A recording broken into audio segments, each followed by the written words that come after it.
All right. Hello, everybody out there. Let me know in the chat if you can hear me. This is the first time that I have live streamed in a couple of years now, I think. So just let me know if you can hear, and we'll jump right into it. Hey, Lawyer for the People, man, great to see you. Hey, look at all these people. All you guys I haven't talked to in years. Fabulous. Absolutely wonderful. Holy cow, it's great to see you all. All right. Well, listen, we are going to jump right in to this. And for those that stick around to the end, we'll chit chat at the end, okay? As you know, this is a subject near and dear to my heart, something I've covered quite a bit over the years. And boy, what a mess. Absolute mess out there. So tonight, the White House is lit up with blue and white lights, the colors, of course, of the flag of the Zionist State of Israel and its far-right government led by the notorious Benjamin Netanyahu. Now, as of this report tonight, at least 1,500 people are dead in Israel and in the Palestinian territories. And among them are, we know, at least 11 U.S. nationals. And there are thousands more casualties that have pushed the hospitals to the breaking point. They're at full capacity, largely due to the ongoing Israeli airstrikes on the residential areas in Gaza. And the death toll is escalating rapidly ahead of this Netanyahu's planned ground invasion by Israeli forces. They're going to be going in, potentially hundreds of thousands, going into Gaza, which, as you know, is an open-air prison that is home to millions of indigenous Palestinians. A lot of history there. Well, as you know, I'm Jake Morphonios. This is the Blackstone Intelligence Network on October 9th, 2023. Part one of tonight's report is going to recap these explosive events that have taken place over the last 3 days in Israel and Palestine. Part two of tonight's broadcast is going to dive into the conflict that led up to this week's events. And then I'm going to conclude with a few remarks at the end. Take a look at how Blackstone Intelligence is going to cover this crisis going forward and how you can participate with me in it. As of now, I would have covered this the first day of it, but it actually started at 6:30 a.m. on the morning of October 7th, which coincided with the marriage of my daughter, and I was the father of the bride. And let's see, between my daughter's wedding or live streaming, you know which one I had to pick. So this all started, or at least the most recent major event started the morning of October 7th, with Hamas announcing the start of something called Operation Al-Aqsa Flood. Al-Aqsa, of course, is that the big mosque in what the Jews and Christians call Temple Mount, Holy Mosque. So they kick off Operation Al-Aqsa Flood with a 20-minute barrage of between 3,000 to 5,000 rockets that were fired at Israel from the Gaza Strip. And these rockets start pounding. They exploded in the cities of the Sharon Plain. So you've got Gedera, Herzliya, Tel Aviv, Ashkelon. And as the rockets are being fired, the senior military commander, Mohammed Deif, he called on Muslims everywhere to launch an attack, to join in for the liberation of Palestine. And so militants opened fire out in the water on Israeli boats off the coast of the Gaza Strip. They attacked Israeli forces along the eastern section of the Gaza perimeter fence.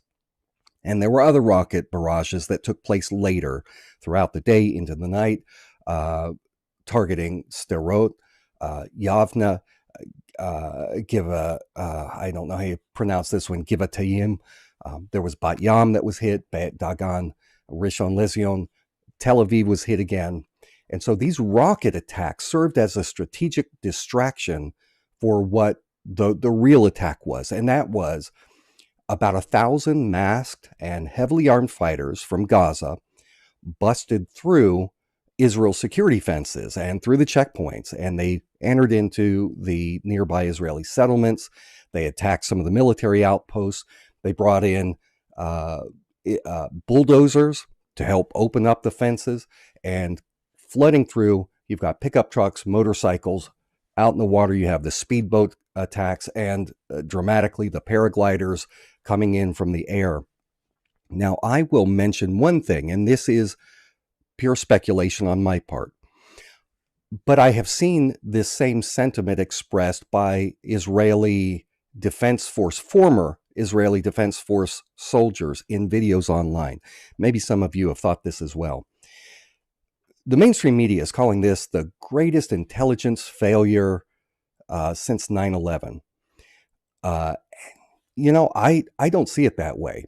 Just as I do not think that there was this grand intelligence failure of itself on 9/11, I don't think that the October 7th attack in Israel was a great intelligence failure, in the sense that those who had a pre-scripted agenda, something that they wanted to accomplish, just like we needed Pearl Harbor to get the United States into World War II, and just as we needed 9/11 to get the United States into Iraq. I personally believe, this is my opinion, my speculation, that Benjamin Netanyahu, who was in hot water already, needed this. I think that intelligence services were told to stand down. I think that these attacks were allowed to happen. And you can agree or disagree. That's my thought. Because Israel's intelligence along these border fences, as soon as anyone stepped within 100 feet of that fence, snipers would take them out. There are plenty of videos online of the IDF shooting children, shooting people on crutches, shooting nurses, anyone anywhere near that fence, they'd pop them off. So how is it that a fleet of bulldozers and all of these people can come through and do all this and no one saw it coming? It just defies logic.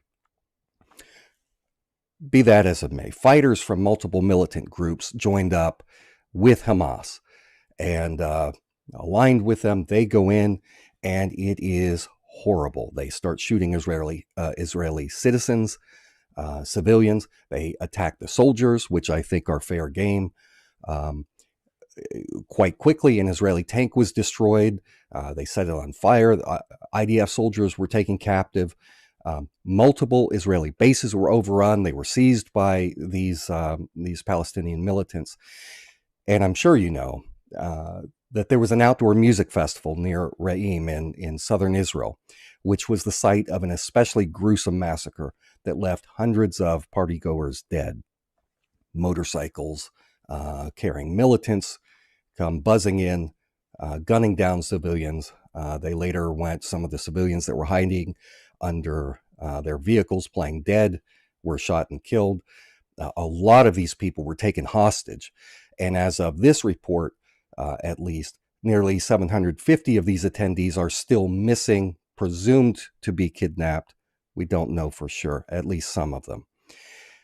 Now, in nearby settlements, militants took even more hostages. They set homes on fire, but they were taking hostages. The purpose of taking hostages, at least according to Hamas itself, to what the spokesman said, is to compel Israel to release many of the Palestinians who have been rounded up over the years and imprisoned without due process by the Israeli occupation forces. You take our people and hold them, we will take yours and hold them. I suspect as well that they will, some of them will be used as human shields in the coming days as Israel goes in, but we'll see. We'll see how that goes.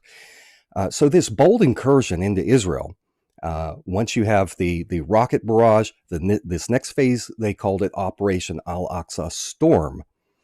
And this was the first direct attack by Palestinian fighters inside of Israel since the 1948 Arab-Israeli War. And the attack marked the first major battle since the Yom Kippur War, which was exactly 50 years ago to the month. That was back in October 1973. That's the month that I was born. And do the math real quick. I'm turning 50 years old this month. What a thing to born the year of the Yom Kippur War, celebrate 50 years, the year of this war. So Israel's response on days 1 and 2 included the activation, of course, of the famed Iron Dome air defense system. And it shot down a lot of the rockets, but because of the sheer volume of the rockets launched by the Palestinians, the air defense system couldn't stop all of them. And for the first time in forever, these rockets actually started hitting targets. So Prime Minister Benjamin Netanyahu, someone I have been raging against since going back to the late 90s, I think, in my reporting, he was accused, it was either today or yesterday, by Israel's top newspaper, Haaretz. Haaretz wrote an editorial saying that Netanyahu is directly responsible for the brutal actions that provoked these Palestinian attacks. And so he goes and he meets with his defense minister. He mobilizes tens of thousands of reservists from the IDF, the Israeli Defense Forces, gets the Knesset to declare war, and he promises to turn the Gaza Strip into a pile of rubble, which is something that he has tried to do in the past as well. Civilians in southern Israel and also central Israel, they were told to either stay indoors or get into shelters. And then overnight, Israel's security cabinet voted to bring about, this is a quote, the destruction of the military and governmental capabilities of Hamas and Palestinian Islamic Jihad. Hamas is one group. Palestinian Islamic Jihad, kind of, they're the really nasty ones. They get a lot of funding, a lot of support from Iran. Now, as has always been Israel's tactic, the go-to action by Israel in response to any effort by the Palestinians to rise up and shove the boots off of their necks is Israel engages in collective punishment. They don't go just after the handful of militants that have been involved in things in the past. What they do is they take out vengeance on the entire Palestinian community. They purposely target civilians, especially in Gaza. And so following this, which is a war crime to target civilians, but following this pattern, Israel of trying to choke out create as much misery as possible for the civilian population, Israel has cut off electricity to the Gaza Strip. Israel provides about 80% of the electricity to Gaza through the, I think it's called the Israel Electric Company or something like that, but they control it. Israel also has cut off the water supply to Gaza. They've cut off its access to gas. They've cut off access to food sources. But the water is what is especially concerning.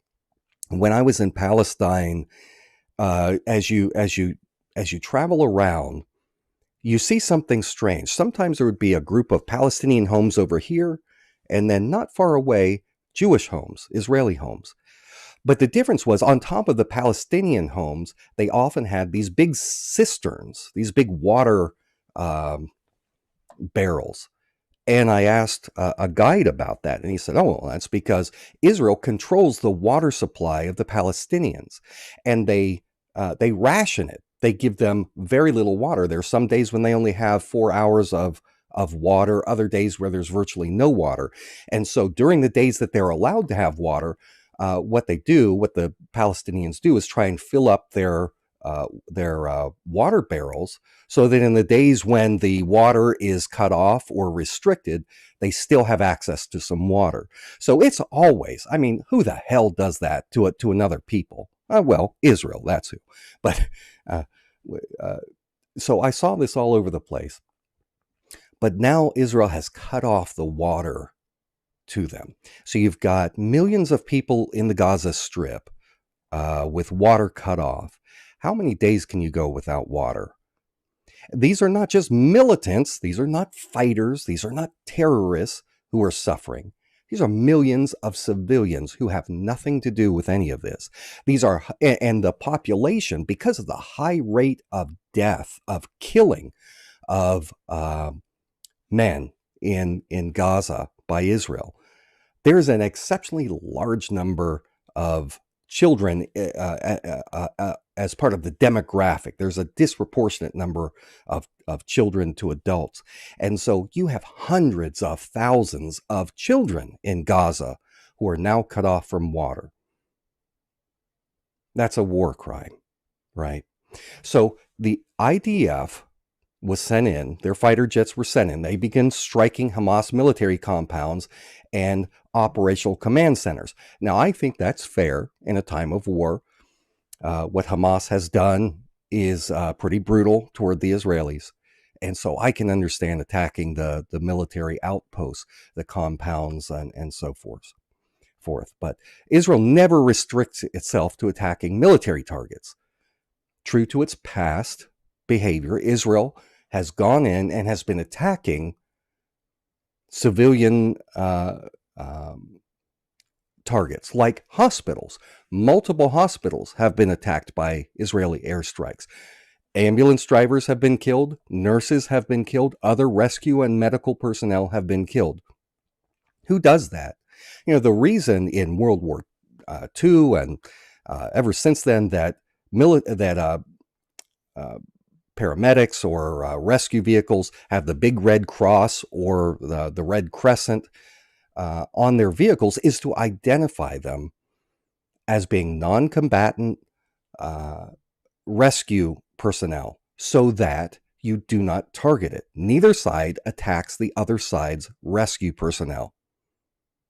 But as we learned over the last several years, as Israel's snipers were shooting the civilian population that was out waving flags, holding up signs, doing things out along the Gaza border fence, 100 yards away, snipers shooting them, laughing, videotaping themselves, bragging about, I just shot that kid in the head. Ha ha ha. Do you want to kill the pink one? No, let me get the blue one first, the blue shirt. Man, I got him in the head. As medical personnel went out on the field to retrieve these bodies, they were shooting them as well, shooting the nurses out on the field. That's Israel. That's how they fight. And so that's what they're doing again now. Overnight, between the night of October 7th and 8th, Israel hit at least 426 targets in Gaza with airstrikes. They leveled mosques, which again are supposed to be off limits. You don't target the religious the religious structures. They destroyed communications towers, so there's no internet. I've had trouble already getting in touch with the sources that I have in Gaza. There, I have talked to one person, a photographer. I'll give you more on that in another video. They have struck housing complexes, apartment complexes, just bringing down entire residential buildings. Now, every now and then in the past, Israel would at least give fair warning to the people before they collapse an apartment building. They're not doing that consistently now, which is, you just don't massacre civilians, people who are not out there fighting. Not unless you're a damnable barbaric regime like this one, I guess. So Israel's vengeance continued into October 9th. They struck an additional 500 targets in the Gaza Strip, many of them, again, civilian apartments, other residential sites. This is what the defense minister, Yoav Gallant, this is what he went on record saying. He said, "We are fighting human animals, and we are acting accordingly." And that is how the Israeli, at least the far-right Israelis, see the Palestinian people. They think of them as animals. And it reminds me of back in 2014 when I was doing a lot of coverage of the fight back then of Israel's attack on Gaza, and I drew the ire of Eilert Shaked, the member of the Knesset, just horrible, wretched human being. Because she was out there, she had posted some stuff on social media calling calling Palestinian children snakes, and talking about how what Israel needed to do was kill the mothers so that they couldn't raise up any more snakes. And she caught some heat from that, international heat. So she deleted her stuff from Facebook. I had already screenshotted all of it, and I kept putting it up, which got me in trouble with her people. She had a list. She talked about it in an interview. Over 10,000 people, kind of her little army, Zionist army, that they just bombarded me, flagged everything, flagged all my videos, came after me. So I have a lot of dislike for Eilert Shaked, but she's not alone. There are a lot of these Israeli politicians who are, and I mean this, I say this without exaggeration. If you in the United States could imagine an entire party, political party, or a bunch of small political parties that were brimming with members of the KKK, just overtly racist people with a racial agenda. If our U.S. Congress was full of these people, wouldn't it reflect poorly on America as a whole if we continued to vote these people into office? And yet that is what it is with the Israeli parliament, the Knesset. There are so many of these violent, with their rhetoric, these nasty racists who hate Arabs with a passion. And that is their government. There are very few moderates left in the government. And I'll talk about that more in just a minute. But as a result of these airstrikes from Netanyahu and his defense minister, we now have, in just 24 hours since the airstrikes started, scores upon scores of dead Palestinian children. And this slaughter of children by, remember, this is the chief ally of the United States in the Middle East. And instead of railing against the Israeli regime for targeting children, what do we see in the news? We've got Biden, with the blue and white lights lighting up. This is, make the lights red, white, and blue if you're going to do anything. It's like flying the Israeli flag over the White House. But members of Congress are calling for increased aid. We already send, $7 to $10 billion U.S. tax dollars per year to Israel, as it is, to support their military. And now Congress is going to push to do more of this. Please, don't even wait. Don't wait. We already know the politicians here in America who are whores to the Israeli lobby. They're going to be trying to pimp the American taxpayer out to buy more and more weapons and all of this for Israel. Start now contacting your members of Congress. Get angry. Speak out. Speak out. Let them know. We will meet them in their town halls with anger. We will shout them down. We will call them out as the warmongers that they are, and we will vote them out of office. We're already complicit in the butchery of untold numbers of ethnic Russians in Ukraine, with all of our yellow and blue flag waving armchair warriors throughout America, calling for more and more money to be sent. How many billions upon billions of dollars have we already spent to send over to the Nazi fighters like Azov? Let's not start doing that, increasing what we spend for this fascist regime in Israel.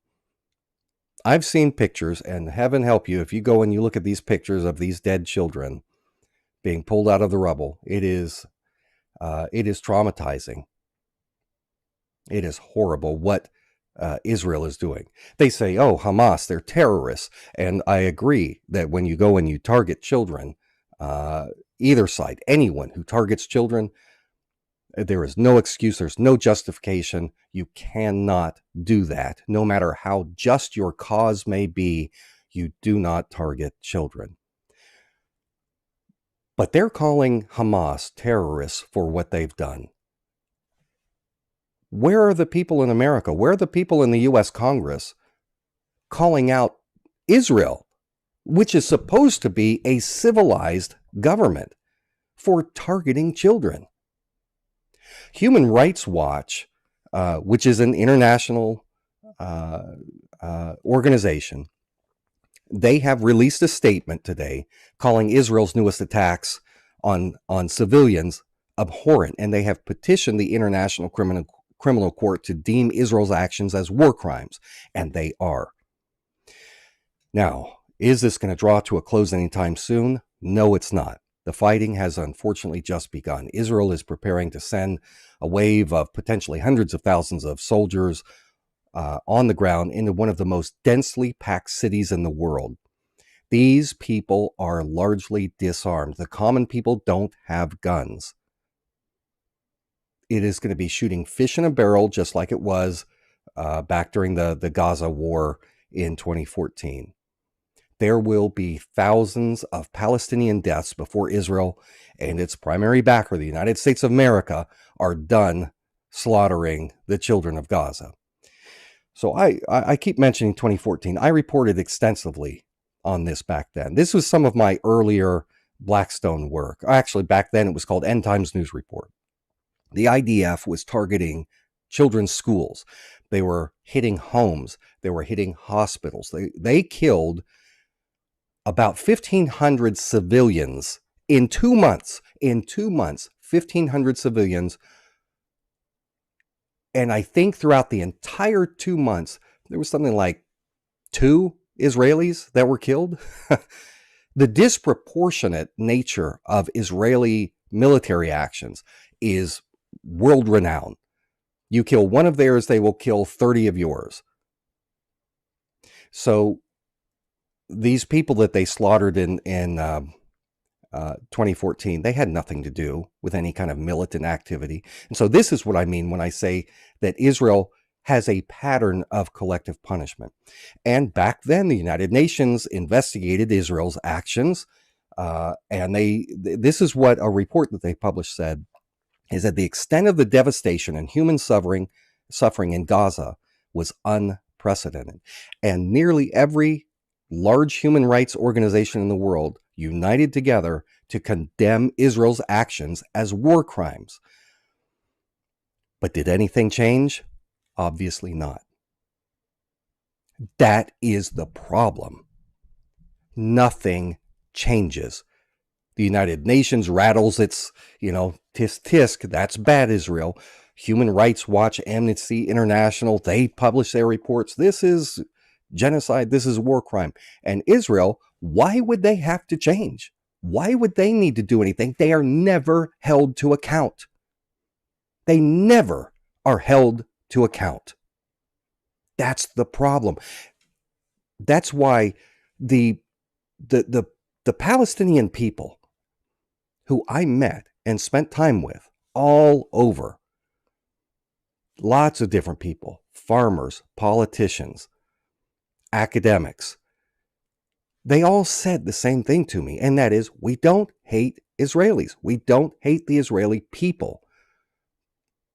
We don't want to drive them out, except in our territories, where they keep encroaching and taking more and more of our land. We want to live in peace. We used to a century ago, before the Zionists came in and started, drove out 1 million people in the Nakba. But no matter what, when you look back, I have got book upon book upon book on history of the Israeli-Palestinian conflict. At no point has any substantive change that benefited the Palestinian people ever happened when they asked politely or appealed to the goodness of the international community. Because the United States of America is so powerful, we veto, or at least override, everyone else. Our government shields Israel from any kind of significant retribution, punishment. Nothing ever happens. And if you just think through people in your life, experiences you have had, maybe as a child seeing a bully, people you've interacted with at work or anywhere, when you see someone who gets away with something over and over and over and over again and are never held to account, what are they just suddenly going to have a change of heart? No, they become emboldened and they get worse. That's the problem. I want to see Americans say, look, we should not be covering for Israel anymore. If the United States was not in the picture protecting Israel, there is sufficient power in the world to demand change and to help the Palestinians. I feel like the United States, more than any other, more than Israel in some sense, is responsible for the ongoing plight of the Palestinian people. The good news is there has been a marked shift in the last handful of years in sentiment as the younger generation is growing up and the older generations are dying off or losing steam. There is a slow change of opinion. Younger generations of Jews do not share the same kind of hardcore mentality of their parents and grandparents when it comes to this. They don't understand. Why can't you live in peace? Why can't you let the Palestinian people just have a country of their own? And so things are changing, but they are not changing fast enough. So this is something I've asked myself, and I think that a lot of people ask themselves, especially people who are not familiar with the history of this conflict. That is why, if Hamas knew from its own history that attacking Israel is going to result in a disproportionate, barbaric response against the Palestinian people by a far superior military, if Hamas knew that thousands of Gazans would likely be killed by the Israeli regime in an act of unbridled vengeance, why would Hamas still move forward with its attacks? Why do it? Are they just crazy? Well, that leads us into part 2 of tonight's report. As you know, one of the other areas that I did a lot of reporting on for a period of years was the conflict in Ukraine that started not in 2022, but really ramped up in 2014 with the CIA orchestrated coup in Kiev to topple the legitimately elected pro-Russian government led by President Viktor Yanukovych. And I walked you back then step by step through the installation of a pro-Western regime in Kiev that immediately used fascist brigades like the Nazi Azov Battalion to launch a brutal war on the civilian population of eastern Ukraine, which is known as the Donbass region, a region that is dominated by ethnic Russians. They go to war against the civilian population of Donbass. Why? Because it turned out the people of Donbass who elected Yanukovych, who was from the eastern part of the country, elected him, won the election fair and square. He began representing the wishes of the people who put him in power. The U.S. comes and plucks him out of place through this coup and installs a pro-Western puppet that was not elected. And the people of Donbass said, screw that. We're done. They are fighting against us. They certainly don't represent us. They hate us. The regime in Kiev banned Russian being spoken in places like public schools, and that was the primary language of the people in Donbass. So they said enough of this, and they petitioned in Crimea and elsewhere to be absorbed into Russia. They wanted to join with Russia. They didn't like that the U.S. State Department cronies like Victoria Nuland had chosen for them who their representatives were going to be. One of the things that I posted years ago, actually a handful of times, I've reposted it because Twitter removed it, was a video of Lindsey Graham. Now today, just today, Lindsey Graham, senator from South Carolina, former very special friend of John McCain, he is calling for the U.S. military to start a war with Iran. He wants America to attack Iran. Just like his fellow neocon, Nikki Haley, is also calling for war, saying this was not just an attack on Israel. This is an attack on the United States of America. But they're out there beating the drums of war, saying it's going to happen here. Same thing, just like before the Iraq war. Saddam Hussein had nothing to do with 9/11. But the neocons wanted the oil. They wanted to get in there. Bush Sr. hadn't done the job right.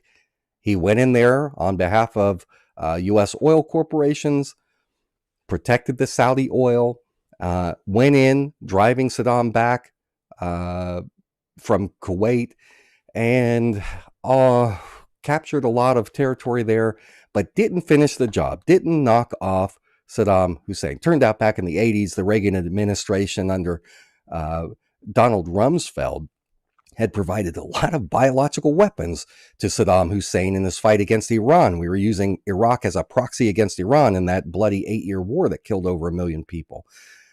We were afraid that he still had chemical weapons. Would we use them against U.S. troops if we pushed into Baghdad? So Bush halted it. But his son reassembled his dad's cabinet, brought back Dick Cheney, who had been previously during the Gulf War had been the Secretary of Defense, brought back Colin Powell, brought back Donald Rumsfeld, reassembled all the old neocons, and they went in and they got the job done, right? But they had to sell it to us. They had to tell us that America was going to be attacked. We were going to see, like Condoleezza Rice said, a mushroom cloud over New York City or other American cities if we did not act and go get them. Now, by then, as Scott Ritter had confirmed, who was heading up the UN team that went in and disposed of all the chemical weapons, there were no chemical weapons.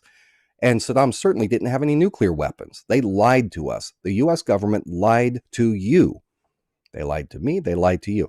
I did not believe it. 70-something% of the U.S. population, though, supported the war. Why? Because they were afraid. They were afraid that we were going to be attacked. And they were angry. After 9/11, you could have gotten the American people to agree to go slaughter every child in Afghanistan if you sold it to them as a story that these children are shortly going to grow up and become terrorists and attack us and kill your children. So we have to kill them first. When people are in a state of fear, you can manipulate them to support absolutely anything. Hitler was very good at this.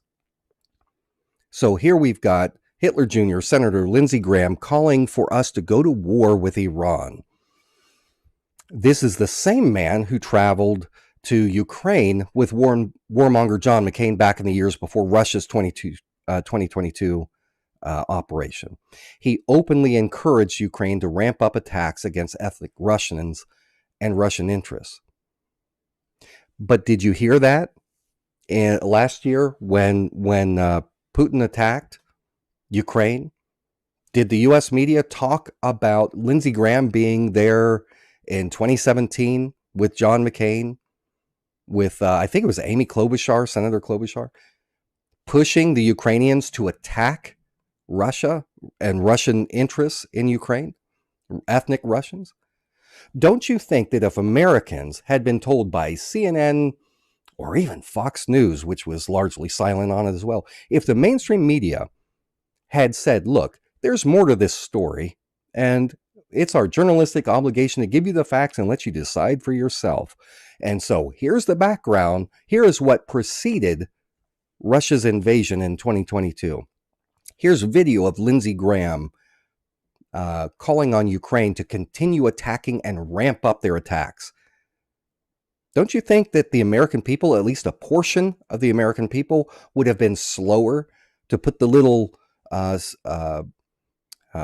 is it? What is that yellow sunflower or whatever, little sunflower emoji, and the blue and yellow flag next to their names, like everybody has done, and like half the people on Twitter still seem to have it. Let me pull this up. You can watch it for yourself. Let me see if I can find it here. And hopefully I've got the sound up so you can hear it. Watch this.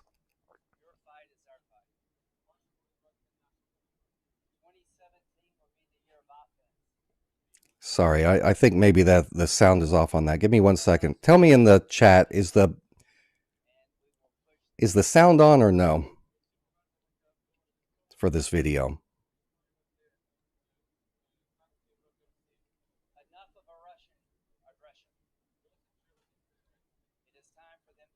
Okay, sorry. Let me restart it. Let me restart it here. I think you'll hear it this time. Your fight is our fight. 2017 will be the year of offense. All of us will go back to Washington and we will push the case against Russia. Ми всі повернемося до Вашингтону і ми будемо відстоювати санкції проти Росії. Enough of a Russian aggression. Досить вже російської агресії. It is time for them to pay a heavier price. Час вже щоб вони заплатили важчу ціну. I believe you will win. I am convinced you will win, and we will do everything we can to provide you with what you need to win. Я вірю в те, що ви виграєте, переможете. Я переконаний в тому, що ви переможете, і ми вам допоможемо всіма можливими засобами. Це те ж саме гільзи з ворожих БМП, які розмальовані художництвом Бердянська. З Новим роком, дорогі мої!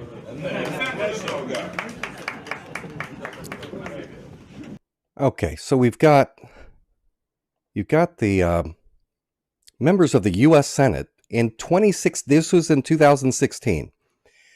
Members of the U.S. Senate over there meeting with Ukrainian military forces and telling them this next year is going to be the year of offense against Russia, and cheering them on. And we're going to go back and do everything we can in the U.S. Congress to get you more money, more weapons, more everything. Now, this is going on frequently in the background during these years. Here's my point. If the American people knew this background, they would have made some different choices in their support of the Ukraine war. Likewise, if the American people knew what was going on in Israel-Palestine, then they would not look at these attacks by Hamas exactly the same. I mean, they're still brutal. There's really no way to justify some of what I've seen. I can't, as much as I support the Palestinian cause, there are things that have been done that I cannot support. But when you understand why, what was it that made the Palestinian people so desperate that they were willing to go through this inevitable attack, the onslaught that they're going through right now, that would make a difference. The value of Blackstone reporting, for me, or the purpose, what I have sought to do, is to always give you the rest of the story. You get plenty of one side at all times from the corporate-controlled U.S. media, but they want to hide the rest of it from you. They do not want you to make an informed decision in who to support. The U.S. media wants you to believe what they tell you, whether it's true or not, whether it's biased or not. And so you are being lied to. You are being manipulated with biased propaganda every single time there is anything related to war. Why? Because the wealthy investors who make money from the business of war and from weapons manufacturing, they are the same people who invest heavily in the media corporations who are telling you what to think and believe. So likewise, Americans are not being told today. When I skim through the news headlines, there is no fair representation of why Palestinians are acting the way they are now.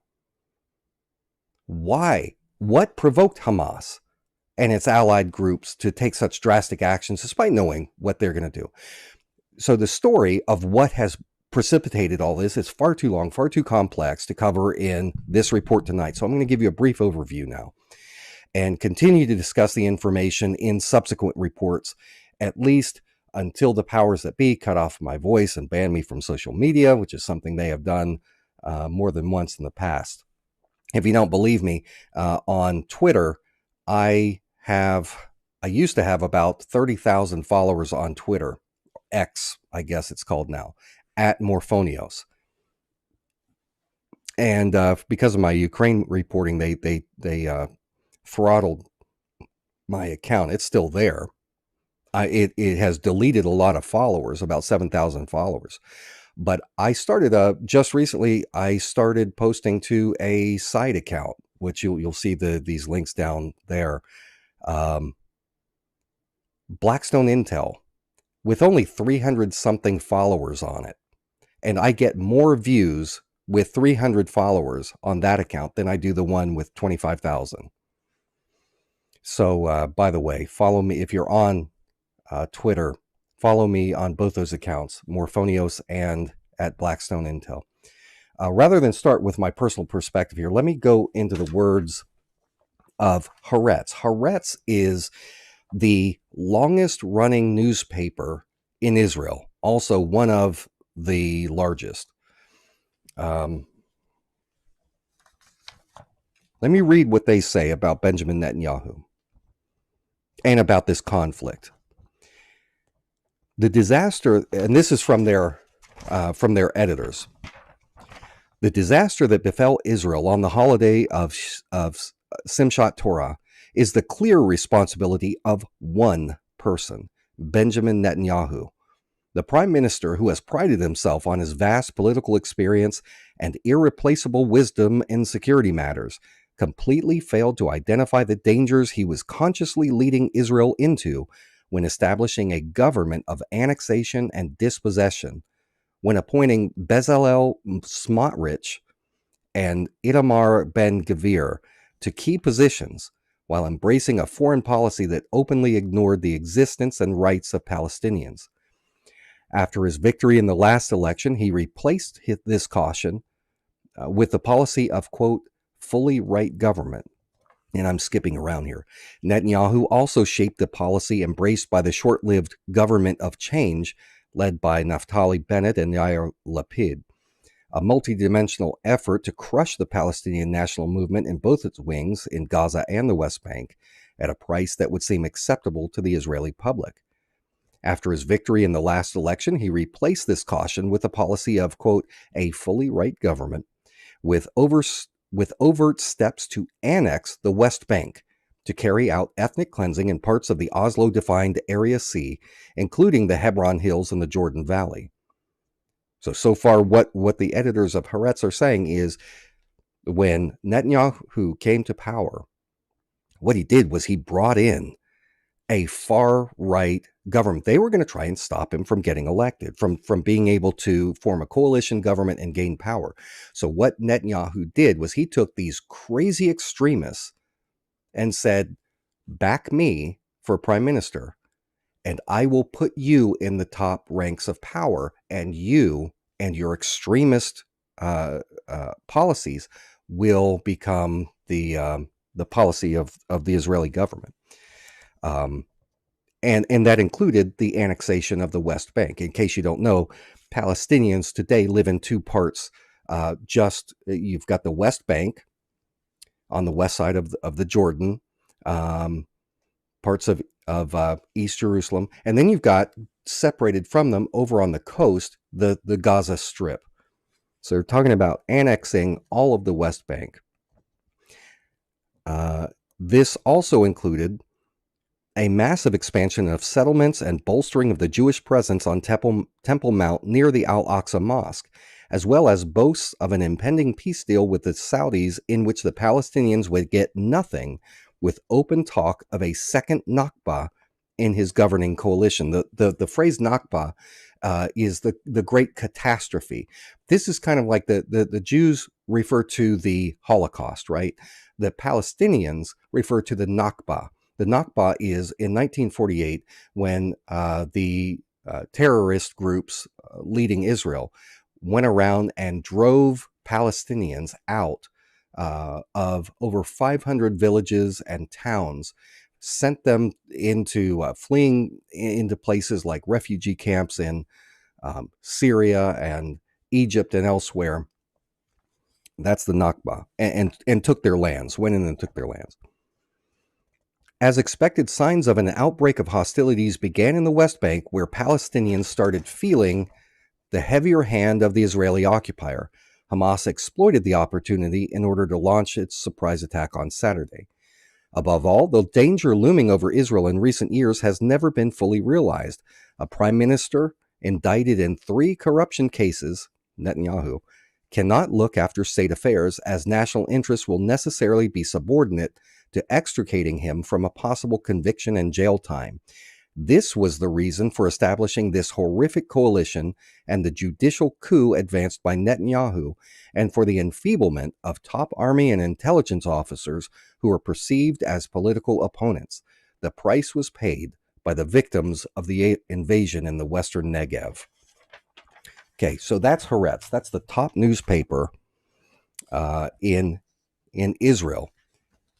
They're not blaming Hamas. They're not blaming the Palestinians. Certainly they don't approve of these actions. But when you provoke someone, you know, I'm a peaceful person. I have never started a fight with anyone. Despite years of martial arts training, I have never initiated a fight with anyone. But let me tell you, you walk up and you kick my child and I will beat the bloody F out of you. I will put you down like a rabid dog. You can provoke me to violence, even though I would not initiate it myself. That's what Haaretz is saying. They're saying Benjamin Netanyahu filled his cabinet with the worst of the worst. These racists, these demagogues, put them in power, and they have so assaulted the Palestinian people since taking power that they have put them in a position where they have no choice but to fight back. And since they don't have a military, since they don't even have a national government, they're doing what they can do. As abhorrent as some of this activity is, this is what they can do, because their little tit-for-tat things, they never work. The small things they do, the appealing to the international community, sure, the Palestinians can get the United Nations to, you know, pass some resolution saying, no, Israel, you were bad. But it doesn't change anything. They look and they see Saudi Arabia getting ready to cut some deal with Israel to betray them. They see all of these other countries being bribed by the United States government to form alliances with Israel and try and get them to stop supporting the Palestinian cause for statehood and dignity. They see this and they're like, you know what? We're all on our own. This is what we can do. Yes, we're going to get our butts handed to us, but we would rather die standing up than live on our knees anymore. And that's the problem. They have been provoked. Back in January of this year, this is what the U.S. National Institute of Peace said. They wrote something. Here's the headline. It says, "What does Israel's new government mean for the Israeli-Palestinian conflict?" The new government took over December 2022. Nearly 30 years since Oslo, even rhetorical nods to the prospect of a two-state solution may be coming to an end. They wrote, "This has long been the unequivocal position of certain senior members of the new government. Chief among these personalities are Itamar Ben-Gvir, a routine provocateur and a convicted supporter of terror and inciter of racism against Palestinians, and Bezalel Smotrich. Oh, I cannot stand Smotrich. He is so horrible. Who has consistently called for territorial expansion and Palestinian Arab expulsion. Ben-Gvir is now National Security Minister, a newly defined role that gives him policy and priority setting power over Israel's police operating within Israel, and also a border police unit that operates within the West Bank. Smotrich will be a minister within the Ministry of Defense, with authority over policy related to Israeli settlements. Already, coalition agreements have been inked to legalize settlements previously illegal under Israel's own law, and to commit to annexation of the West Bank, albeit on no clearly stipulated timeline. So Netanyahu was sworn in as prime minister for the third time, December of 2022, and he brought with him this fringe right-wing bloc of politicians, put them in the most powerful seats in government. And so this regime that exists now, as bad as Israel has been in the past, this is agreed upon by most people as being the most far right in any regime in Israeli history. It is absolutely determined to kill any prospect for a two-state solution to the Israeli-Palestinian conflict. They don't want peace. They don't want the Palestinians to be able to govern themselves. They don't want the Palestinians to be content with a little land. They want all of the land. They think they have a right to all of it. It doesn't matter that the Palestinians were there for hundreds and hundreds and hundreds of years, continuously, family to family, on these very lands. It doesn't matter. Why? Because we believe that God gave it to the Jews thousands of years ago. And so in perpetuity, even if there is minimal or virtually non-existent Jewish presence in the land and other people move in the interim, we get to have it forever. And that's why I will never agree that an appeal to the Bible or the Quran or any religious text should have any bearing whatsoever on the resolution of what's going on. Because who's to say here in the United States or any other country, if someone comes and says, hey, in my holy book, it says I can have your house. Well, your God is not my God. Why should I believe? Why should I? That's not how you resolve things at this point in human history. So this is the most pro-settler government ever. And if you don't know who the Israeli settlers are and why they are so despised throughout the civilized world, I want you to take some time after this broadcast and look up videos of settler activity on YouTube or X or wherever else. These are radically militant, rabidly racist people. They are land thieves who go around with semi-auto rifles. They go around with hatchets and machetes, handfuls of stones. They go around to the lands occupied by olive farmers whose families have lived on those lands and raised those same trees for generations. They go in, they cut down the olive trees. They terrorize the families, trying to get them to leave, so that they can turn around and occupy the homes. They do this in Jerusalem too. They drive them out. They use violence against these people, these indigenous people. And often the settlers, when you watch the videos, you'll almost always see Israeli defense soldiers, official military, standing there with their rifles, protecting the violent settlers who have come in. Yeah, someone says in the chat they're devils. They are. These are bad, bad people. Not all Israelis are like this. There are plenty of Israelis. Well, there are definitely a minority, but there are plenty of Israelis who are not maniacs like this. So I'm not trying to broad brush all Israeli people, but there are a significant number of these settlers who have representation through Smotrich and other radicals in the government. Essentially, the goal of this current Israeli regime is to annex all of the West Bank, push the Palestinian people out of the territories, deny them of all rights, claim it for themselves, consolidate the land as a 100% pure Jewish state. That is the goal, without exaggeration. They've been trying to get the lands, some of the people have been trying to get the lands, all of it, for over a century. And they're just now they're close to achieving it if this government gets its way. And that is why Hamas has said we've got to act now. I mean, this is it. This is 2 minutes to midnight. And so Israel has been raiding Jenin, a town that I love. I've stood shoulder to shoulder with olive farmers there, picking olives from their trees that have been in their families forever.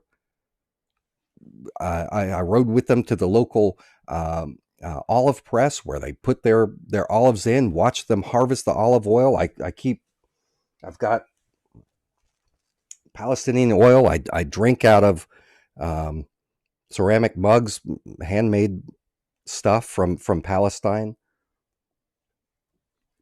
Speaking of which, I would encourage all of you to stop buying any kind of products made by Israel, especially if they're made in territories occupied by Israel.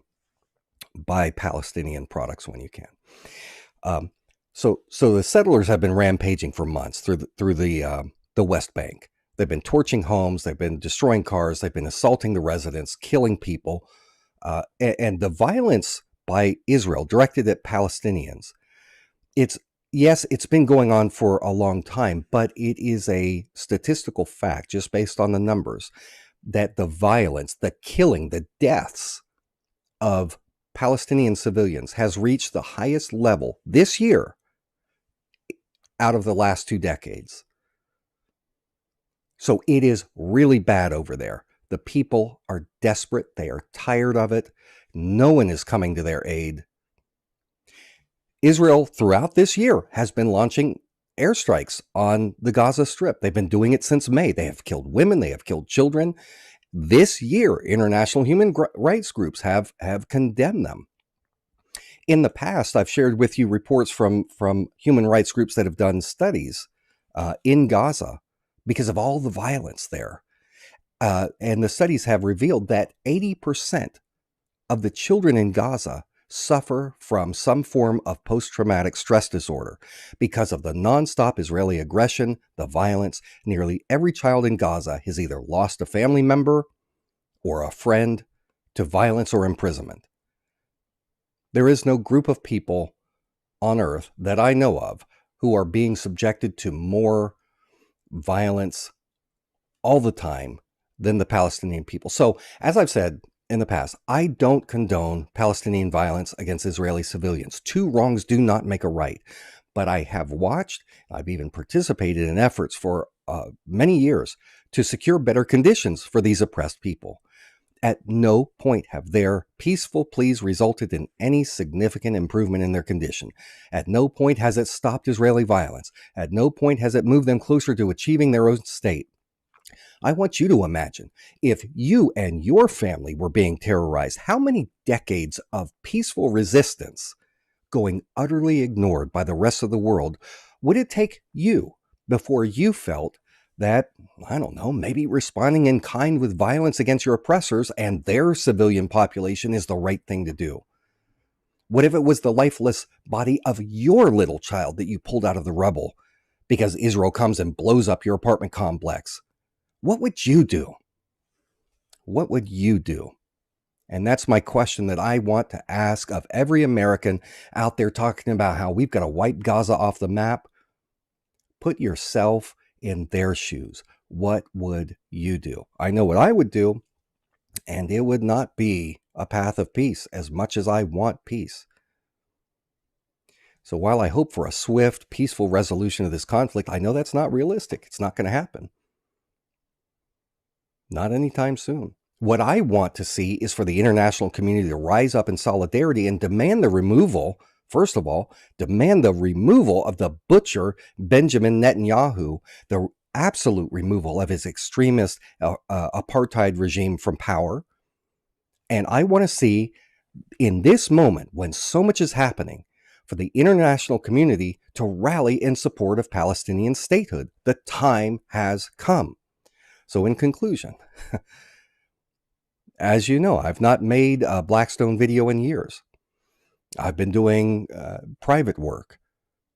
I wasn't planning on making more videos like this. Really nothing good comes for me from it. I guarantee you that. But I feel compelled because I do have this platform. I do have a little bit of influence. I feel like I need to speak out. But I want to do more than just make this video. I want to pour myself into this reporting. I really want to reactivate my intelligence network sources that are in the Middle East. Get in touch with these people. Get fed information that I can share with you on what's really happening on the ground, war intel, and so forth. I would love to be a loud and prominent voice in support of the peace and rights of the Palestinian people so that they can live free of Israeli occupation. And I also want for the people of Israel to feel that they can live in peace without fear of attacks from Hamas. I want them to be free from the tyrannical regime of Netanyahu that has led them down this path into a place of terror. But this is a very time-consuming endeavor. If I am going to set aside the work that I'm currently doing to free up time to really devote myself again to Blackstone video reports, it's going to eat into my income. And so I'm going to have to ask you guys to chip in and support my efforts so that the time, so that the money is offset that I'll be losing from stepping away from the other work that I'm doing. You've seen the address at the bottom. As always, you can send if you don't want a digital donation, you can send a check or money order or cash or whatever to Jake Morphonios, P.O. Box 1333, Kernersville, North Carolina 27285. At Patreon, it's Blackstone Intel. At PayPal, it's the same thing. Patreon, I would love for you to support me there. Now, as you know, when you speak out on this issue, you get attacked. There's a lot of power and a lot of influence from the Israeli lobby. A lot of the people who were talking about this stuff with me years ago, they're long gone. They've been booted off Patreon. They've been kicked out of being able to get donations from PayPal. They're certainly no longer on YouTube. It's a very powerful lobby. They flag your videos. They come after you personally. They write hit pieces against you. They threaten your family. I've had my children threatened. So I anticipate some attacks. I also anticipate that my ability to post on social media might get cut. My ability to earn income might be cut. And that's why I diversify, sources where I can earn income so that if I get completely knocked off social media in one big swoop, I've got income from other sources.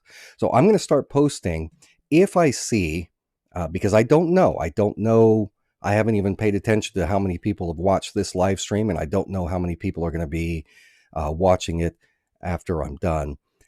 If I see that there is a sufficient response, a sufficient interest in this, then what I will do is go beyond YouTube and start posting also to other platforms like Rumble. I've got a Telegram channel that I can post more controversial material, things, and then let you know about those sources. I can try and expand and give you more access. I just know that most people seem to prefer to get the material here on YouTube rather than go other places. But anyway, I'm just going to wait and see what the response is, and if you guys like it, if you want more, I'll do it. I just ask for your support. And I also want you to leave your comments. I have not been following the chat. I'm going to look at it here in just a second, but I haven't been following your comments. So if you have something you want to express, do it in the comments.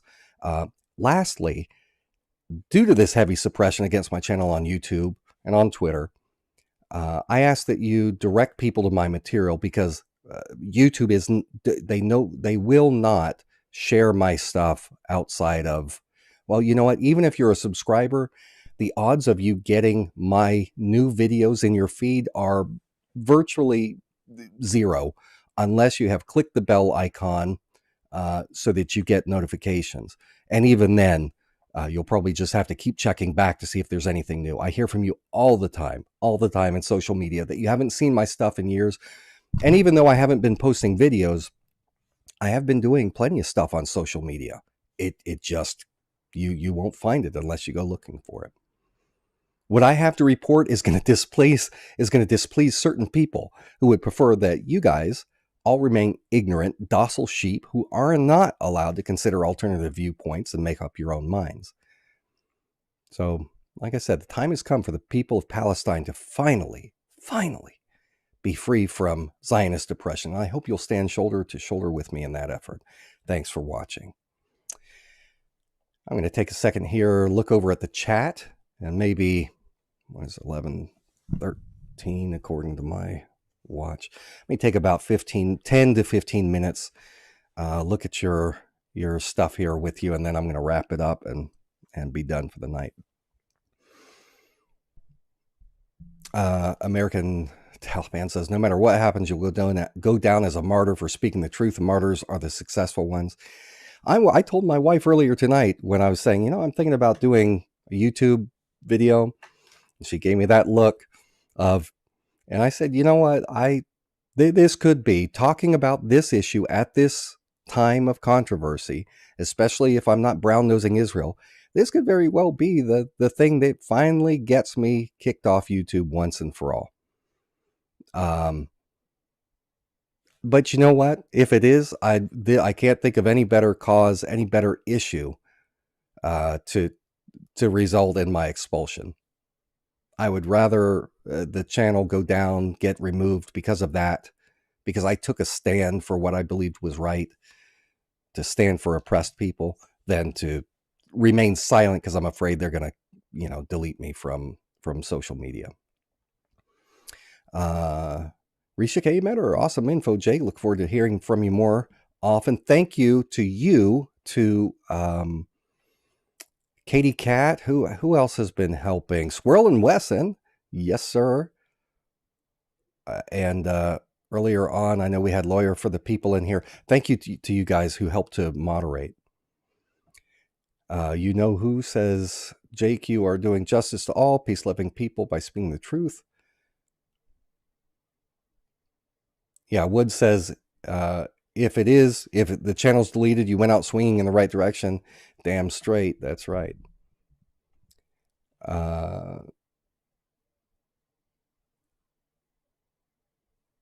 Let's see.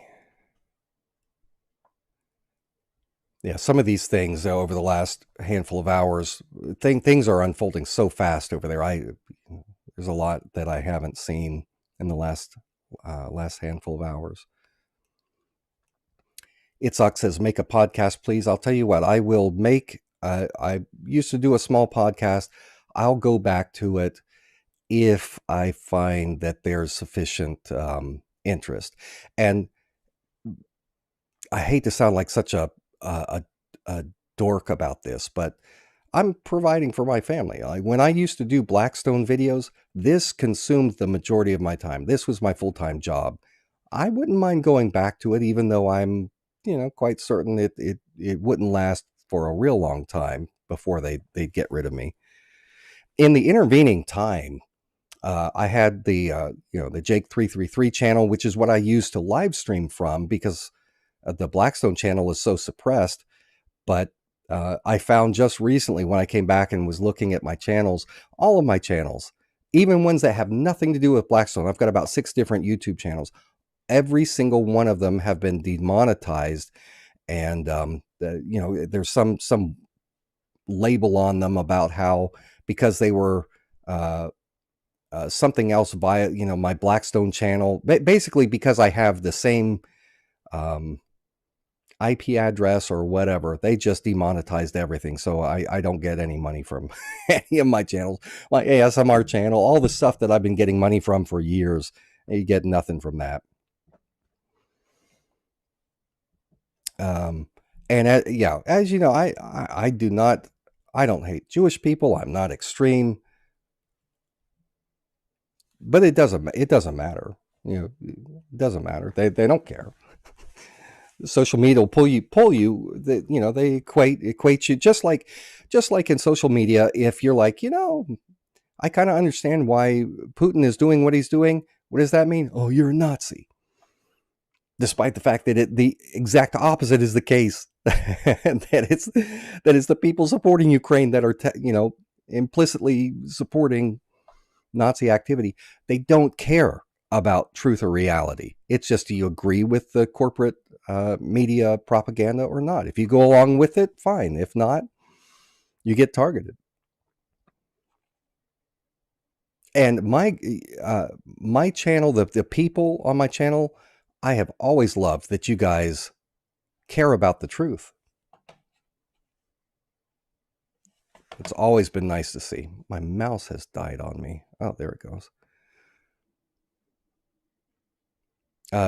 Jake, can you give a minimum figure for how much it would be to bring you back like before? I haven't thought about it. I don't know. I think, I don't know. I haven't thought about it in that way. Thanks for asking. BP Earthwatch has good info on this conflict. I'm surprised he's still around. To be honest, even though he's, a little bit unique, BP Earthwatch was one of the first channels that when I first started using YouTube back in like 2011 or something, he was one of the first ones I watched, mostly because of his reports on earthquakes and some other stuff like that. But I haven't, honestly, guys, I haven't watched any YouTube channels for forever. I use mostly my own news sources when I want to know something, unless it's something like, I don't know. I wonder if the battery's dying on my mouse here. In just a second. It's going to be hard to shut down my stream if I can't click on it. I'll just have to unplug my computer. Tell you what, excuse me, I'm going to grab another battery here in case that's the problem.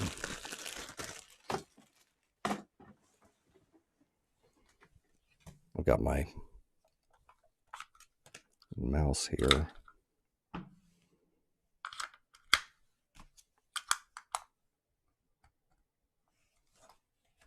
Yeah, that seemed to do it. I've got my daughter's marriage certificate here. I've got to turn in. Let's see. Hey, AWireLink. AWireLink has always been such a great supporter. Nice to see you.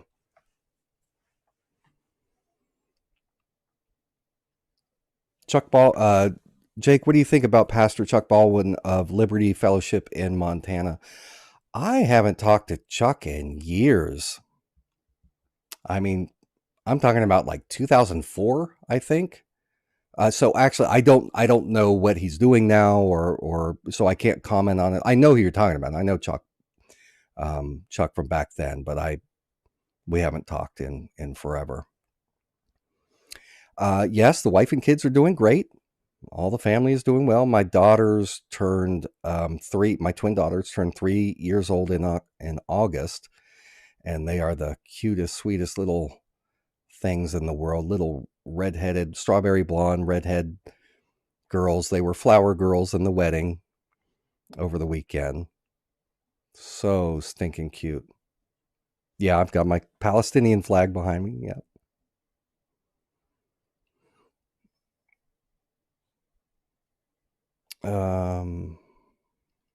Let's see what else. Yeah, I agree on Boiled Frog. I am sick as well of Israel, of the rhetoric. Israel is allowed to defend itself. I agree. Israel does have a right to defend itself. That's never been. All people and all nations have a right to defend their people. But what you do not have the right to do is go around abusing other people and then bitching about it when they stand up and fight back. If this stuff was coming out of the blue, that'd be so different. But it's not coming out of the blue. These people are being brutalized. I have no idea how the Palestinian people have exercised the restraint that they have for as long as they have.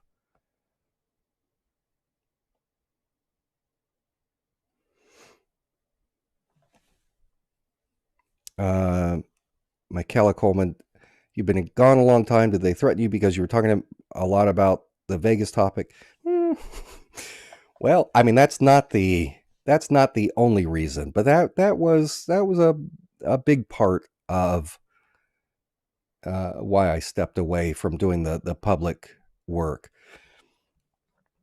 because I threaten me all you want. You know, I get threats all the time. That's not a problem. The problem is when you start um, demonstrating that you're going to act on it against my family. The some of the threats got pretty bad. It got pretty bad. I'll just say that. I mean, the trouble with the FBI was problematic, but yeah, it was it got to the point where um, it was clear to me that continued revelation of the material that I had and continuing to stick my nose in where it wasn't wanted was going to result in some pretty harsh consequences. And you know, you just got to make your choice that it was not worth it. Now, that doesn't mean that I didn't continue investigating, and in the time that I've been away from doing these videos, the other thing is a lot of the stuff that I was reporting on, it's tricky. I had done, before I did the Blackstone stuff, these videos and all that, and my history and financial crimes investigation, a lot of it, you know, I never made videos about it when I was working for the bank doing the you know, the investigations. You don't go and tip off the people you're investigating that you're after them, that you're looking into their stuff. And that's what's tricky with these videos on YouTube. There are certain kinds of videos that I can put out that are you know, intelligence on past things, maybe a little bit here or there. But once you start getting into current criminal activities and exposing that, especially when some of it involves government agencies or intelligence operations, that's different, because when you talk about anything, uh, viewers like to get involved, and it screws things up. You know, I would try and be as vague as I could, but there's some sharp people out there who would go in and uh, muck things up for me, you could say. There were a lot of, I've been in plenty of court cases in the last, well, not the last couple of years, but before that, in and out of court all the time. People trying to gag me. No one ever won. I won every case, but because I'm very careful, but still, it takes a toll on you after a while, especially when you got paid as little bit of income as I was deriving from the Blackstone work. You know, it didn't matter. Yeah, Vegas was it was not the most important to me. The investigations that have meant the most to me were child trafficking investigations, the like the North Hollywood pedophile ring that I helped to break up, the child trafficking ring that I helped to break up. That meant a lot, even though I didn't do as many videos on that. Um, and a lot of the stuff on like the 2014 Gaza war, that was important to me. These things are important to me, but the one that was the most surreal, thrilling, dangerous, the thing that gave me the biggest adrenaline push was the Vegas stuff by far. You know, I interviewed hundreds of people. I traveled around the country interviewing people when they got home from the survivors, and but spent a lot of time out in Nevada and in some of the western states out there where people lived that had been at it. The stories they told, oh my gosh, some of it turned out to be, people were mistaken in some of the stuff that they thought they saw, or there ended up being rational explanations for some of it. But that's some of it. There's a lot that has never been debunked, a lot that is, you have good reason to not trust your government. You have very good reason to not trust parts of the FBI. I'm not brought. I don't want to say all of the FBI because some of my contacts, in fact, some friends are FBI agents. It's just like with your local police. Some are jackasses. Some are just the worst people on the planet. Some of them though are innocent, decent human beings doing the best they can in kind of a bad system, trying to do the best they can, who don't deserve the kind of abuse that they get because they're guilty by association with the bad ones. FBI is the same way. There's a lot of them that I don't know of very many, if any at all, in the CIA who I would consider to be decent people. The whole operation from top to bottom is utterly corrupt. FBI, there's plenty of decent people in the FBI, good patriotic Americans trying to do what's right. But there is also a significant portion or a sizable enough portion of the FBI that goes along with things that are bad. They instigate problems. They entrap people. Provoking them, leading them down a path of violence so that they can bust them afterward. These people who probably never would have done some of this stuff on their own, impressionable people. They'll go and manipulate them, buddy up to them, covertly lead them by their noses into something. And by the time they realize, holy crap, what am I doing? the FBI busts them as if they were the ones and FBI and the ATF, they are engaged in gun running to Mexican cartels. There's a lot of bad stuff. Yep. Rest in peace, Ted Gunderson. He was a good one from the FBI. So that's the problem. But when it comes to the FBI, you got to be very careful. People are asking about RFK. My personal feeling about Robert Kennedy Jr. is that he's an intelligent man. And I agree with, I've read his book on Fauci, and I've watched plenty of his stuff, especially when he, first declared his candidacy. I read up on him. But what was really disappointing is, even though in the past he's always been kind of fair when it comes to the Palestinians, once he got himself in trouble and they were accusing him of, the typical thing, oh, you're anti-Semitic.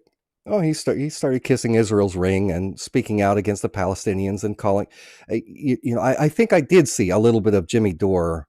I think I did see that on YouTube a while back, when Jimmy Dore was, just ripping RFK a new one for, betraying his own past beliefs about Palestine, and that was a problem. So maybe in the future we'll see if he changes his tune when he runs as an independent. Maybe he'll feel like he can be a little more open, but certainly you cannot be anti-Israel in any way and win the nomination of the DNC or the GOP. It can't be done.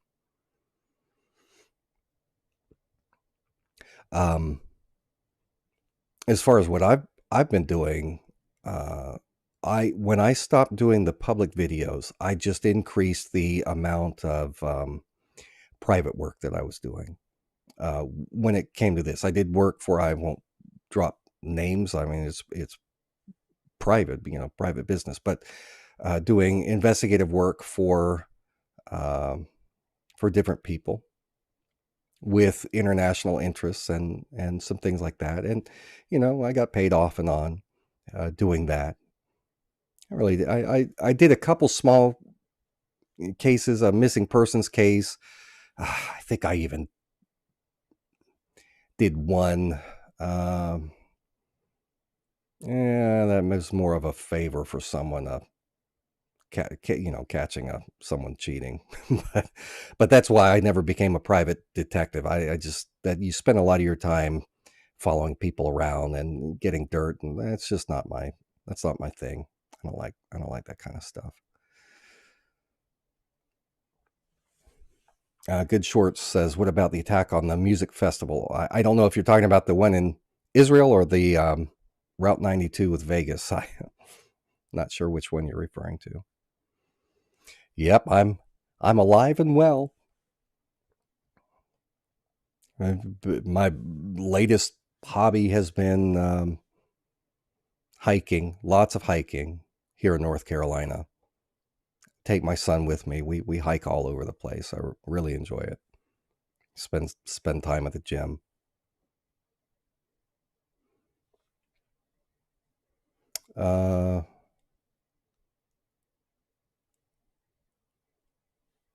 Let's see what else.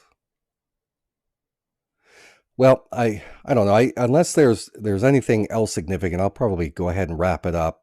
Phil H says, Jake, how do we support you?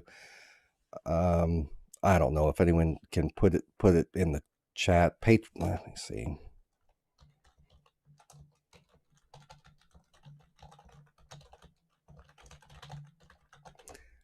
I don't know if that'll take you to the right place or not. Patreon.com/Blackstone Intel. You can make a donation to Blackstone Intel through PayPal.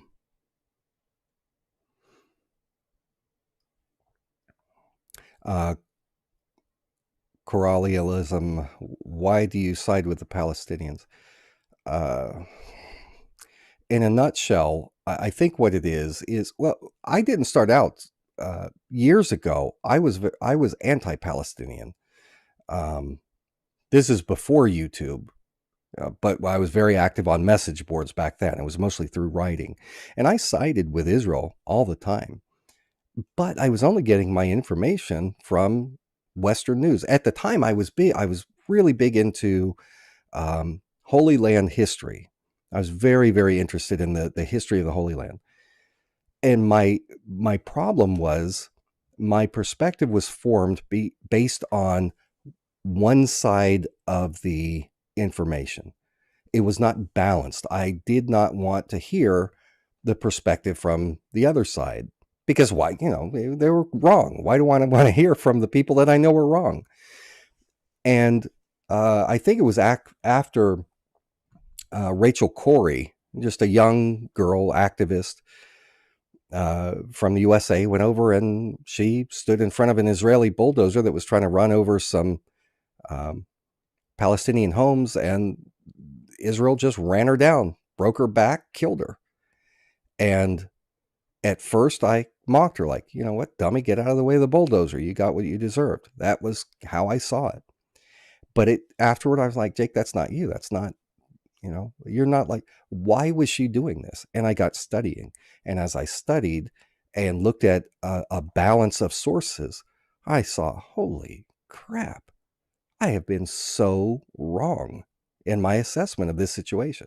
And I'm talking about, this is back in the this was back in the mid 90s, 96, 97, mid to late 90s, when I kind of had my, how I changed over in my perspective. The Palestinian people have lived in the land for a long, long time, a lot longer than Jews have, continuously. And I didn't know any Palestinians. I don't think I even knew very many Arabs, but I empathize, having lived in Thailand for a couple of years and seeing different perspective in the world. It opened my mind. I started looking at the plight of the Palestinians, what they were going through. And I thought, you know what? It's always been my practice to stand up for the little guy, to stand up for the kid being bullied at school. That's how I was in high school. I didn't know these people, but if I saw someone getting picked on, I would jump in and defend them. And that's how I see the Palestinian people. And then when I got to meet them in person and saw what good, decent human beings these people are, simple, just like anyone else in the world, I really grew to love the Palestinian people. I was so impressed with how much they sincerely expressed as a desire to live in peace with their Jewish neighbors, or in the areas where the Jews lived. They want that. I believe it. I see it. There are, I'm sure, some who are just as nuts among the Palestinians as there are among the Israelis, who are like, no, we don't want any Jews here at all. But I spent plenty of time over there. I never saw it. I had dinner with the mayor of Ramallah. I met with politicians. I met with from top to bottom in society. And I never sensed that these people wanted war. They never wanted conflict. They were just people trying to live their lives and had in a state of no hope, no way out of this. So I used to speak out against the Palestinians back during the second Intifada when some of Hamas militants were going in carrying out suicide bombings in Jerusalem. I was very, very against that, strongly against it. But I'll call out. I don't agree with what Hamas has done with in some of these actions. I understand why they've done it.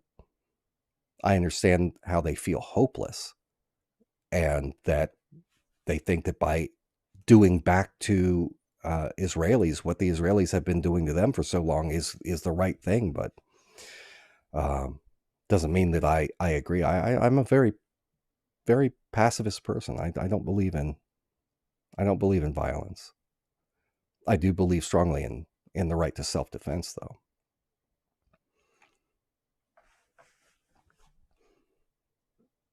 Let's see what else. Anything else?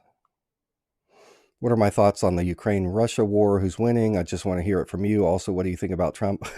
I'm not going to say anything about Trump tonight because I'll piss, one way or another. I will anger half of you. So, as far as the Ukraine-Russia war, I maintain the same thing I said from the first day, which is Ukraine has absolutely zero chance of defeating Russia. I said that if Ukraine did not immediately negotiate with Putin and resolve the differences, they were going to lose the entire Donbass region, and they would never, ever, ever get it back, no matter how much the USA backed them or sent them weapons or whatever else. Zelensky can get out there and do all his acting and wearing his fatigues and everything. It doesn't make a doggone bit of difference. It doesn't matter how much CNN or all of the spokespeople in the U.S. media and the actors and celebrities talk about how Ukraine's winning the war or they're on the verge of winning the war. It's all utter BS by morons who don't have the first clue what they're talking about. Russia could utterly wipe out Ukraine very, very quickly. They have the resources to do it. But Putin has shown absolute restraint, I think, commensurate with the situation. His goal from the beginning was to get in, not take Kiev, not defeat the whole country. The goal was go in there, secure the Donbass region, and hold it and keep it as a buffer so that NATO cannot come in and do what it was trying to do and put missile defense systems or offensive missile systems on the border of Russia, just, however many kilometers away from Moscow. The goal of NATO has always been to hem in and surround Russia, put the missile systems on the borders so that Russia cannot fire off nuclear weapons in a first strike. The reason that the United States and the Soviet Union never had a nuclear war is because we both observed the doctrine of MAD, mutually assured destruction. Neither side was allowed to get way above the other. Reagan and Gorbachev worked on this a lot together. If one side has first strike capability in a nuclear situation and the other side does not, then you've got one side that can win, that could dominate the other. So the idea is keep nuclear parity between the two. What NATO has been trying to do for years now is to change that. They want to be able to set up missile systems that can take out Russia's either first strike capability or their ability to respond to a Western nuclear attack. If you can get, if Russia did it in reverse, if Russia set up its missile systems along the border of Mexico, Canada, put them in Cuba, the Bahamas, if they had these systems right off the US coast, where as soon as we pop off our nuclear missiles, Russia could shoot them out of the air, now they have superiority. Now they are dominant. And now the prospect of world war, of annihilation of the United States is so much greater because we can't defend ourselves. Russia has taken out our ability. That's what NATO has been trying to do to Russia. And that is why for years now, Putin has been saying over and over and over in public addresses directly to reporters, do you not see what the West is trying to do? They are bringing us closer to nuclear war because they have abandoned the past doctrine of mutually assured destruction. They have defied treaty after treaty, advancing their technology, which requires us to advance our technology to stay in sync with them. And so it's just it's the thing to do is maintain parity between the two superpowers and work together to bring these nuclear weapons down to a somewhat manageable level.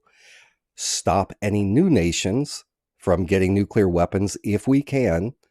Otherwise, we're going to end up with Saudi Arabia and Iran, both trigger-happy countries ready to hit each other with nuclear weapons. Actually, let me take that back. Iran is not trigger-happy. They haven't initiated a war in forever. But they would certainly use them in self-defense. Saudi Arabia is crazy. We don't want that because then we'd have another situation where we have like with India and Pakistan, which are mortal enemies, both nuclear powers. We want to stop nuclear proliferation to the extent possible. But at the very least, Russia has a right to stop the United States and NATO from encroaching further in using the Ukraine's just a proxy. It's a corrupt regime, one of the most corrupt governments on the face of the earth. Half the money probably that we have sent to Ukraine the last year has ended up in the pockets of oligarchs and criminal cartels. It's not going to support the people. If we cared about the people of Ukraine, if the U.S. government cared about the people of Ukraine, we wouldn't be sending them weapons. We would be saying, we're cutting off this additional stuff. If you want to survive with Russia, I guess you better start talking to them, because Zelensky announced early on it was his doctrine that he will not negotiate in peace with Russia as long as Vladimir Putin is president. I mean, that's ridiculous. Putin's going to be in there as long as he wants to be in there. If you're a real leader, you say, look, let's negotiate. Let's figure out what your concerns are. Here's our concerns. Let's find some compromise and bring things down and stop the killing. Why doesn't Zelensky do this? He started out that way. When Zelensky first came to power, one of the first things he did, and he was elected promising the people that he was going to bring the conflict, the ongoing 7-year Donbass conflict, to a close. So when he got elected, first thing he did was he went out there and he started talking to the troops, the Ukrainian troops. And you know what they told him? They said, if you try and pull back, we are going to bring in people from all over the country and we're going to fight anyway, and we're going to come kill you. There were members of the Ukrainian parliament, the Duma, or I guess it's a Russian Duma, the Ukrainian parliament, saying the same thing from the parliament floor. So he's like, I can get my tail shot by my fellow countrymen who are Nazis, some of them, or I can, make a bunch of money for myself and fame and, win be seated in the State of the Union address in the United States and appear it's an actor's dream. And he doesn't even have to do his drag queen dancing anymore. Now he gets to be the war hero, which is hilarious. Him and his 5'6" Napoleon complex. Anyway, sorry. So I don't like that the killing that has gone on, but again, I understand. I understand. I would have done things different than Putin did, for sure. There are things I would have done that I would have failed, but I would have tried it first. I would have completely exhausted all other options before going in militarily. But who knows? Maybe I would have ended up in the same spot that he did ultimately, regardless. Because trying to negotiate with the West when it comes to peace is it's pretty much impossible. Not when you've got, the Victoria Newlands and Nikki Haley's and John Bolton's of the world running the show.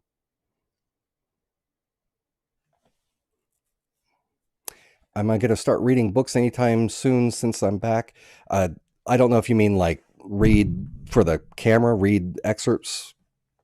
I could do some, if I get the channel going again, sure, I could do like book reviews or something. Oh, Willie Lopez, BS, you're already a sellout.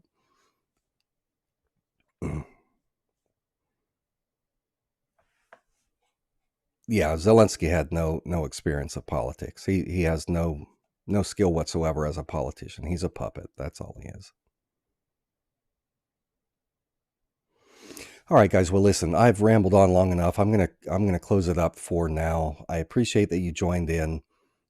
Thank you, and really, once again, I didn't start talking tonight about this just because I wanted to start doing videos again. Talking about it because this is huge, and this has been a big part of my life the last couple of decades, talking about the Palestinian issue, and I would really like to see progress made. Let's try and make something good out of this, horrible nightmare scenario that we're in, or at least that the Palestinians and Israelis are in.